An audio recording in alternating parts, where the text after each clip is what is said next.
I bought a lakefront cottage on Vancouver Island so I could finally watch the sunrise over the water every morning without anyone bothering me.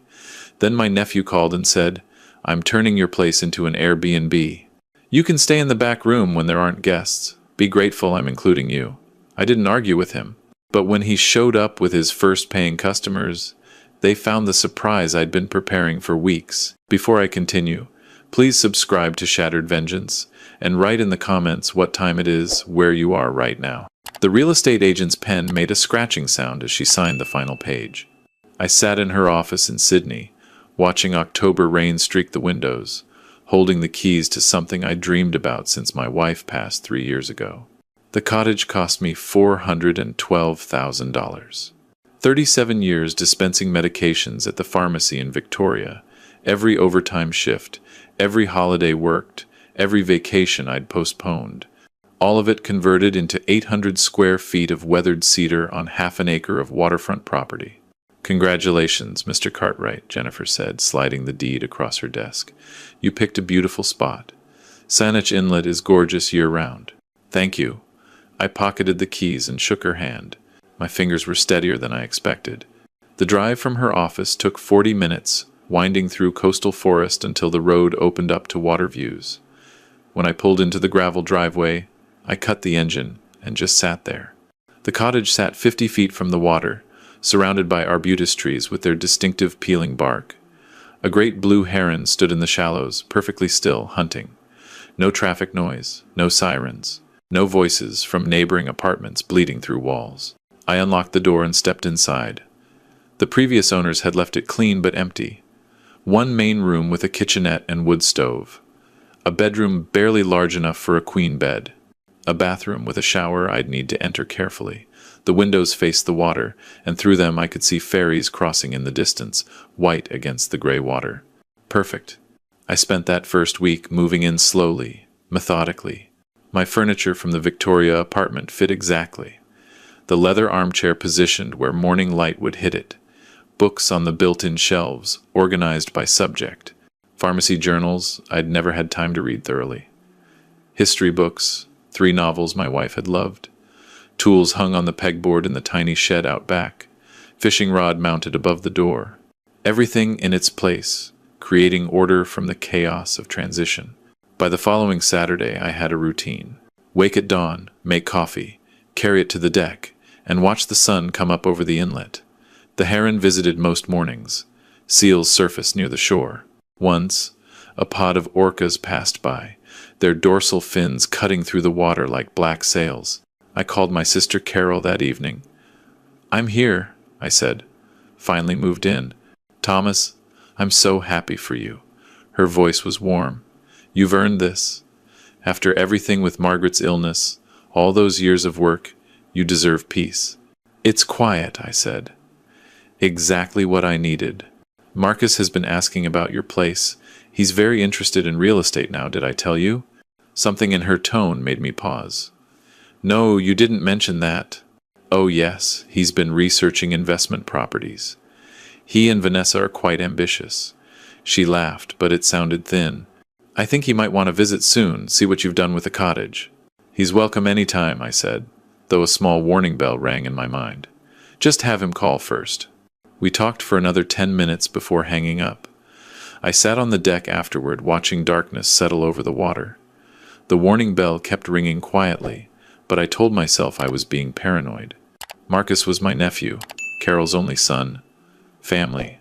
The call came 2 weeks later.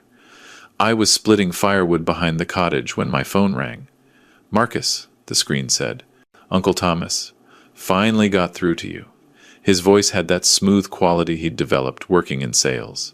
"Mom said you're all settled in the new place." "That's right." I set down the axe and walked to the deck. "How are you and Vanessa?" "We're excellent." "Listen, I've been looking at your property on Google Maps. That's prime waterfront you've got there. Do you know what the rental potential is on a place like that?" My hand tightened on the phone. "Rental potential?" "Airbnb, short-term vacation rentals. Your cottage could easily pull in 4, maybe 5,000 a month during peak season. More if we renovate a bit. I've been running the numbers, and the ROI is incredible. Marcus, I bought this place to live in. It's not a rental property. I understand that, but hear me out. You're sitting on a gold mine here. We could partner up, you and me. I'd handle all the management, booking, cleaning, everything. You just collect your share of the profits, and when it's not rented, you can stay here. Back bedroom would work fine for you. The audacity of it took my breath away. The back bedroom of my own cottage? Think of it as an investment property that you also get to use. Best of both worlds. I'm offering to do all the work, Uncle Thomas. All you have to do is say yes. I'm saying no, Marcus. This is my home, not a business opportunity. His tone changed, cooled. That's short-sighted. You're retired, you're alone out there. What if something happens? What if you need money for medical expenses? At least think about it. There's nothing to think about. I appreciate the call, but my answer is no. We'll talk again soon, he said, and hung up before I could respond. I stood there holding the phone, staring at the water. The heron was hunting in the shallows again, patient and still. I envied its simplicity. That night, I couldn't sleep well. I kept thinking about Marcus's phrase, back bedroom would work fine for you, as if my own cottage had become his property in his mind, and he was graciously allowing me space in it. 3 days later, Carol called. Thomas, Marcus is really upset. He says, you rejected his business proposal without even considering it.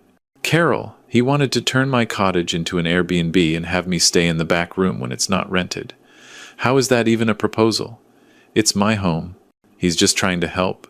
You know how enthusiastic he gets about opportunities. Vanessa's been encouraging him to build a property portfolio. He can build it with properties he buys himself, not mine. A pause. You've changed since you moved out there. You sound different. Harder. I sound like someone protecting what took me 37 years to earn. After we hung up, I sat at my kitchen table and pulled out a notepad. Old habit from my pharmacy days. Document everything. I wrote down the date of Marcus's call, his exact words as I remembered them, Carol's follow-up call. Not because I expected to need it, just because precision prevented misunderstandings. The next 2 weeks passed quietly. I fell back into my routine. Morning coffee, reading, afternoon walks along the shore, evening fires in the wood stove. I was starting to believe Marcus had accepted my refusal. Then, on a Tuesday morning in early November, I was replacing a rotted board on the deck when a sedan pulled into my driveway. Marcus and Vanessa emerged. They hadn't called ahead. Uncle Thomas! Marcus waved like we were old friends meeting by chance. We were in the area, thought we'd stop by. Vanessa, tall and polished in clothes too expensive for a casual visit, surveyed the property with appraising eyes. It's smaller than I expected from the listing photos, she said. What listing photos? I set down my hammer slowly. Oh, just the real estate photos from when you bought it. We've been studying the property. Marcus climbed the deck stairs without invitation. Can we come in? We'd like to discuss something important. I considered saying no, but Carol would hear about it, and I'd be painted as the difficult one. 5 minutes. I have errands in town. Inside. They sat at my kitchen table like they were conducting a business meeting. Marcus pulled out his phone and opened a spreadsheet. I've done comprehensive research since we last spoke.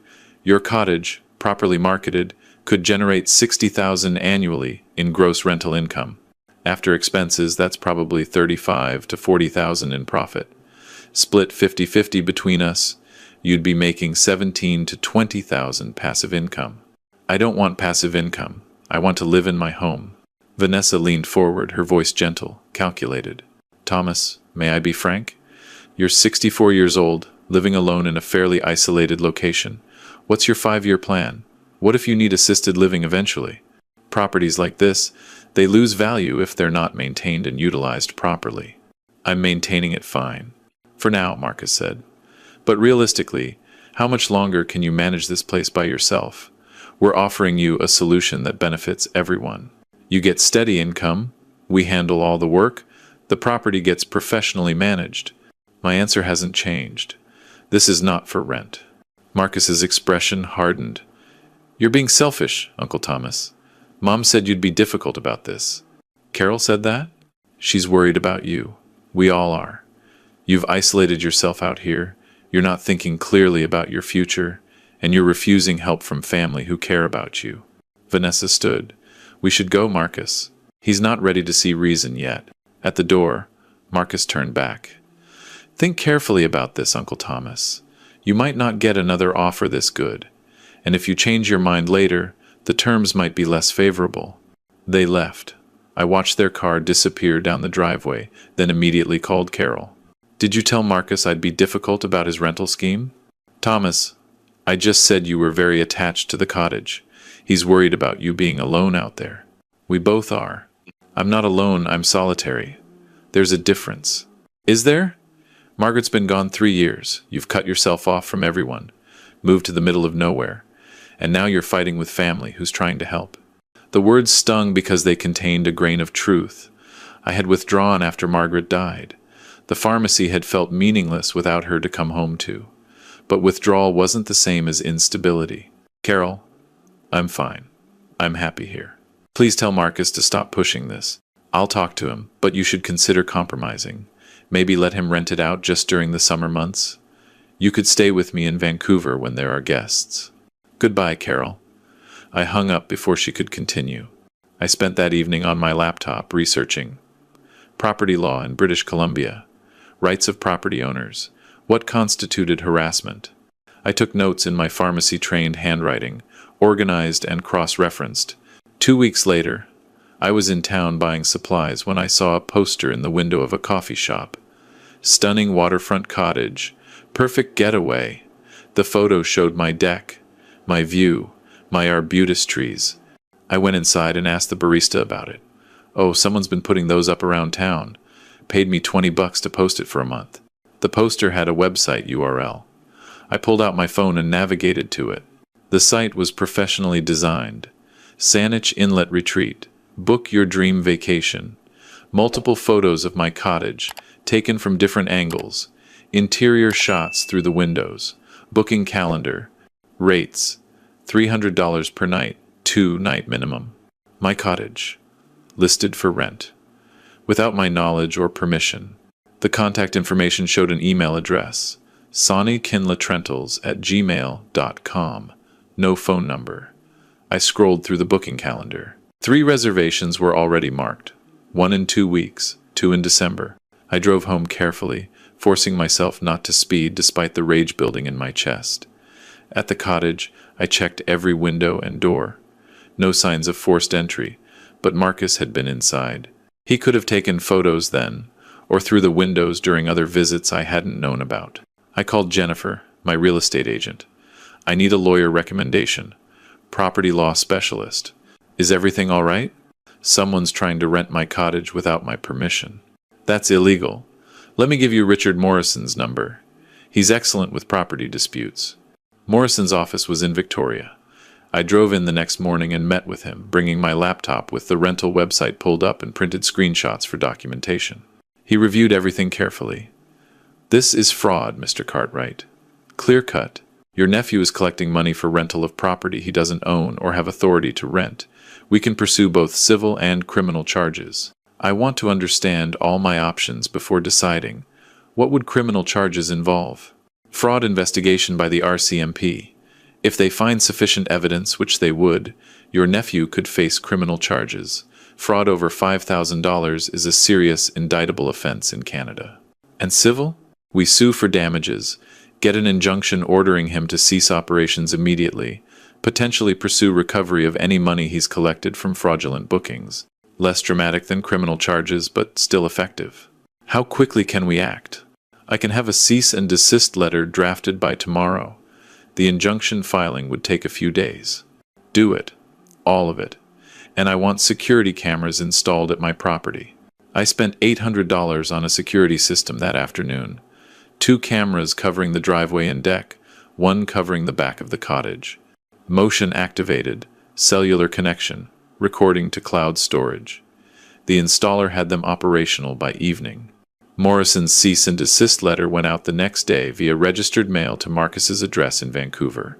It was comprehensive, threatening both civil and criminal action if the rental website wasn't taken down within 24 hours and all bookings refunded. Marcus called at 7 that evening.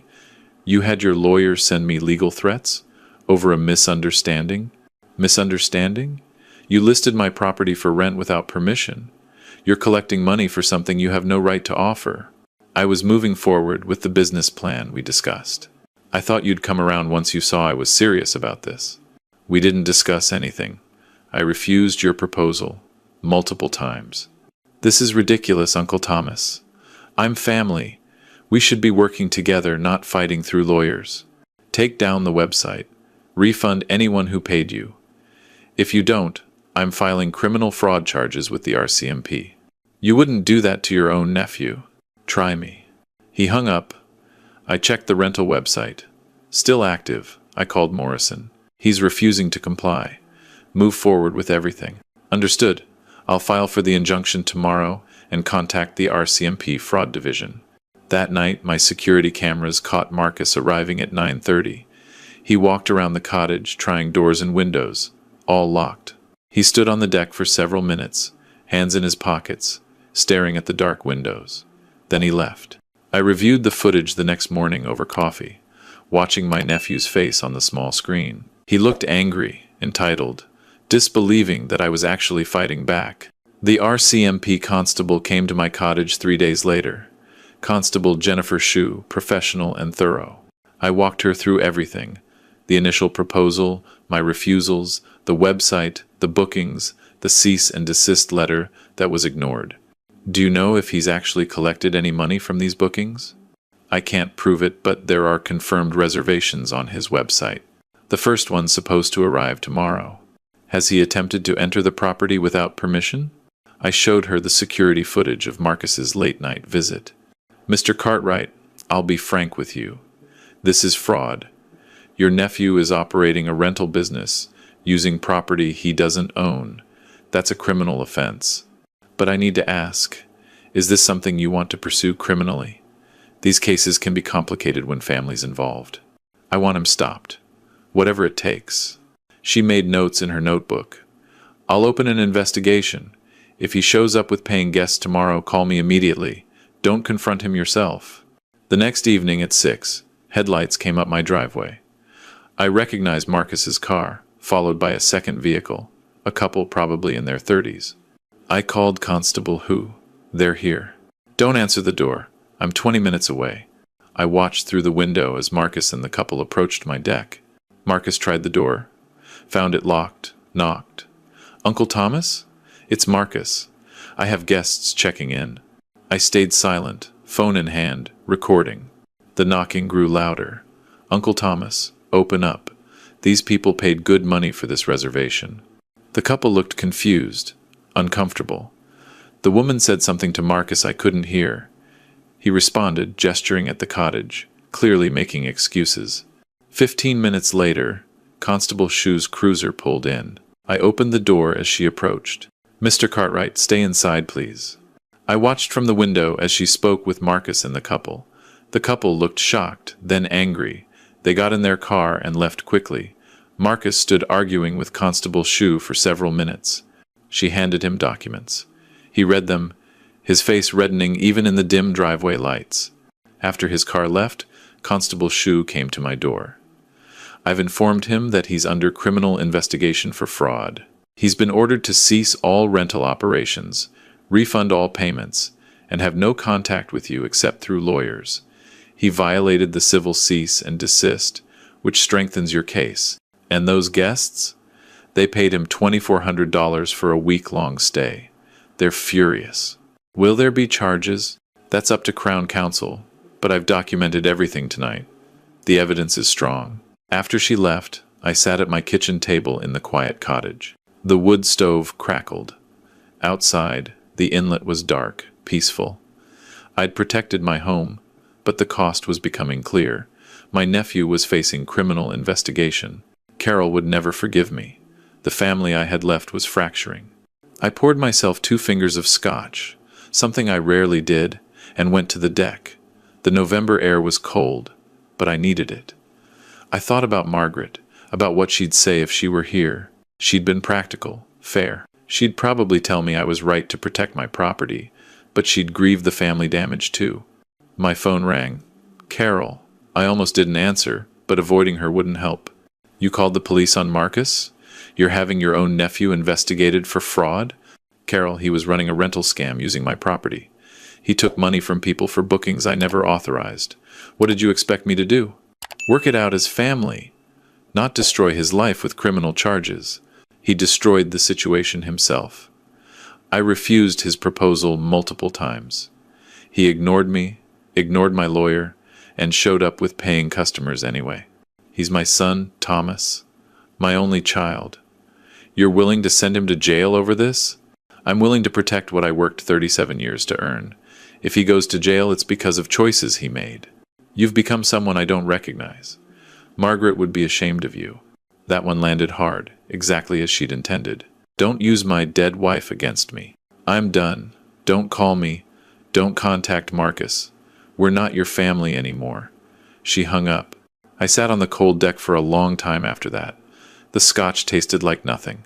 The heron wouldn't be hunting until morning. I was completely alone now, in the solitude I'd sought, and it felt heavier than I'd expected. The next weeks moved slowly. Morrison kept me updated on the legal proceedings. The injunction was granted. Marcus was ordered to pay damages of $11,000 for the fraudulent bookings he'd collected. Crown Counsel was reviewing the criminal fraud file. I established new routines. Morning coffee, reading, afternoon maintenance work on the cottage. I fixed the deck railing, replaced weather stripping, split and stacked firewood for winter. Physical work that tired my body and quieted my mind. I didn't hear from Carol. I didn't expect to. In mid-December, Morrison called. The Crown has decided to proceed with fraud charges. Your nephew will be formally charged next week. Given the amounts involved and the clear evidence, he'll likely be offered a plea deal. Probably conditional discharge with restitution and probation if he has no prior record. What does that mean practically? He avoids jail if he behaves. Criminal record, but it can eventually be cleared if he completes probation successfully. He'll owe you the restitution, on top of the civil damages. He'll never pay it, probably not all of it. But the legal consequences are real. He won't be able to do this to anyone else. After hanging up, I made dinner and ate it on the deck despite the December cold. The inlet was gray and choppy. Rain was coming. My phone buzzed. A text from a number I didn't recognize. This is Vanessa. Marcus is devastated. You've ruined his life. I hope you're proud of yourself. I deleted it without responding. That night, I lay awake thinking about Carol's words. Would Margaret be ashamed? I didn't think so. She'd been kind, but she'd also been strong. She'd stood up to her own family when they'd tried to borrow money we couldn't spare. She'd understood boundaries. But she'd also believed in repair, in redemption. She'd have wanted me to leave a door open. I sat up and wrote an email. Not to Marcus, to Carol. I'm sorry for how this has affected you. I understand you're angry. I love you, and when you're ready to talk, I'm here. But I won't apologize for protecting my home. Marcus made choices that had consequences. That's not my fault. The door is always open, if you want to visit the cottage and talk. Thomas. I sent it before I could overthink it, then went back to bed. Christmas came and went quietly. I made turkey for myself, watched the heron hunt on Boxing Day morning. The inlet froze at the edges for the first time that winter. In January, I was reading by the wood stove when I heard a car. The security camera showed Carol's sedan. I opened the door as she approached, walking slowly up the deck stairs. She looked older, tired. Can I come in? Of course. I made tea while she sat at the kitchen table, the same spot where Marcus had shown me his rental spreadsheet months ago. He took a plea deal, she said. Conditional discharge, 2 years probation, $25,000 in restitution and fines. I heard. He and Vanessa are separating. The stress of this, the legal bills, the shame. She couldn't handle it. I sat down across from her. I'm sorry. Are you, though? This is what you wanted. No, Carol. I wanted to live peacefully in my cottage. I wanted Marcus to respect my decision. I didn't want any of this. She looked around the cottage, seeing it properly for the first time. The books on the shelves, Margaret's photograph on the mantel, the view through the windows to the water. It is beautiful here, she said quietly. Thank you. I don't know if I can forgive you. He's my son. I understand. But he was wrong. I've had 4 months to see that. He was wrong, and I enabled him by making excuses. She wrapped her hands around the tea mug. When did I raise someone who thought he could do that? Take what wasn't his? I don't know. We sat in silence for a while. Outside, the heron landed in the shallows. That's my regular visitor, I said. Great blue heron. Comes almost every morning. Carol watched it through the window. Margaret would have loved this place. That's why I bought it. We talked about retiring somewhere quiet, near water. I just wish she'd lived to see it. She would have handled this whole thing better than either of us. Probably. Carol finished her tea and stood. I should go. I just wanted to see it. See you. Make sure you were all right. I'm all right. At the door. She paused. Can I visit again? Not right away, but eventually? Anytime. Call first, though. I like the solitude. She almost smiled. That sounds like you. After she left, I returned to my chair by the wood stove. The heron was still hunting, patient and focused. I picked up my book but didn't read. Just sat watching the water, the bird, the winter light on the inlet. The cottage was quiet. Mine. Earned through 37 years of work and defended through months of conflict. The price had been high, family relationships damaged, maybe permanently, but sitting there in the peace I'd fought for, I couldn't regret the choice. The heron caught something, a small fish. It swallowed it in one smooth motion and resumed hunting. I went back to my book. If you enjoyed this story, please like this video, subscribe to Shattered Vengeance, and share your thoughts in the comments below. To listen to the next story, click the box on the left. Thank you for watching.